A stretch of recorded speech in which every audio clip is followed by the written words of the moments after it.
Hello' friends, আজি আপোনালোকৰ মাজত নতুন ভিডিঅ' এটা লৈ আকৌ আহিছোঁ। ইমান ভালকৈতো ভিডিঅ' বনাব নাজানো আৰু তেতিয়াও অকণমান ছাপোৰ্ট কৰিব আৰু।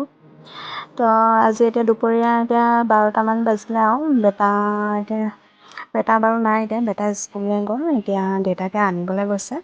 তো মই সেইকাৰণে বেটা আহি পাবহি বুলি খানাটো পাতি দিছোঁ আৰু আহি কিনে ভাত খাব ন, সেইকাৰণে পাতি দিছোঁ। ৰঙালাও ভাজি বনাই আছোঁ দেই ৰাইজ।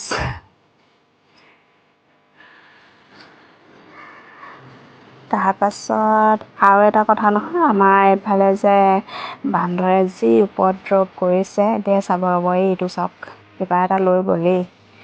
পাকঘৰত একো বস্তুৱে থ'ব নোৱাৰোঁ, চব বস্তু লৈ যাবগৈ, নেকি টেমালৈকে উঠাই লৈ যায়গৈ জানেনে। পূৰা একদম মানে পোৱালি ছোৱালী চব লৈ আহিছে। এইটোতো ডাঙৰ ঘাইজনীহে, আৰু এজনী চাওক এইটো এইফালে গৈছে, আৰু পোৱালীবোৰো আছে। ইমানকৈ উঠাব নোৱাৰিলোঁ ভিডিঅ'টো, মানে ইমান উৎপাত নক'ব আৰু। এইফালে মোৰ ৰঙালাও ভাজিখিনি হৈ গ'ল, এইফালে আকৌ প্ৰেছাৰত দালি পাতি দিছোঁ। এইফালে এতিয়া দালিও হৈ গ'ল, এইফালে এতিয়া সৰু মাছ আছিলে অকণমান, ফ্ৰাই কৰি দিছোঁ। আৰু এইফালে ৰঙালাও ভাজি, এইফালে মাছৰ মাথা দি বিলাহী, আৰু এইবোৰ ৰাতিপুৱা সেই ভাজি অকণমান আছিলে দাংবডি আলু, এইফালে দালি ভাত, সেনেকৈ আজি দুপৰীয়া সাজটো বনালোঁ আৰু। ইফালে এতিয়া বেটা আহি পাবহি। আজিৰ কাৰণে ইমানেই আৰু।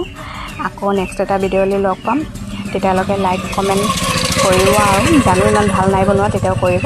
এতিয়া যাওঁ দেই, বেটাক ভাত দিওঁগৈ, আহি পালেহি যেতিয়া। Bye bye.